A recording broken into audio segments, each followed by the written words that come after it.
এখনো বেঁচে আছে মুর্শিদাবাদ জেলায়, প্রদীপ চৌধুরীর জেলায়। তোমাদের ভয় করার কোনো করার নেই। আমার বোনদেরকে বলবো, দাদাদেরকে বলবো, ছাত্র পরিষদ আছে, আমাদের সঙ্গে যোগাযোগ রাখো। মমতা ব্যানার্জির জ্বালা উনি জানেন না এমন কিছু তো না।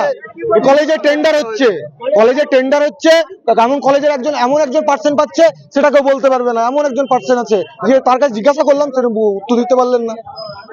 কলেজে অ্যাডমিশন নেই, 30% অ্যাডমিশন হয়েছে, 70% অ্যাডমিশন হয়নি।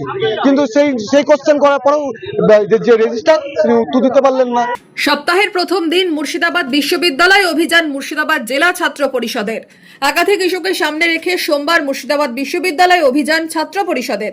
উঠে আসে মুর্শিদাবাদ বিশ্ববিদ্যালয়কে পূর্ণাঙ্গ বিশ্ববিদ্যালয় গড়ার দাবি, শিক্ষাঙ্গনে গণতন্ত্র ফেরানোর দাবি, অবিলম্বে ছাত্র সংসদ নির্বাচন করার দাবি, বিশ্ববিদ্যালয়ে স্থায়ী অধ্যাপক নিয়োগ করা, বিশ্ববিদ্যালয়ের পরিকাঠামো উন্নয়নের দাবি নিয়ে সরব ছাত্র পরিষদ।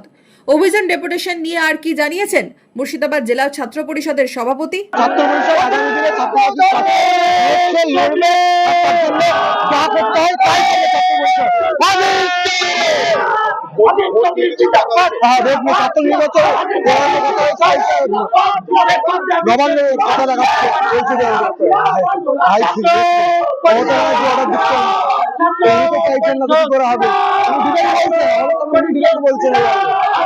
এখানে ডেপুটেশন দিতে এসেছিলাম, ওরা বহিরাগত ঢুকিয়ে দেখে আপনি এদেরকে দেখুন, আপনার রিপোর্টার আপনারা দেখুন, একটার কাছে আই কার্ড নাই, একটার কাছে আই কার্ড নাই। Bureau report, Madhyabanga news.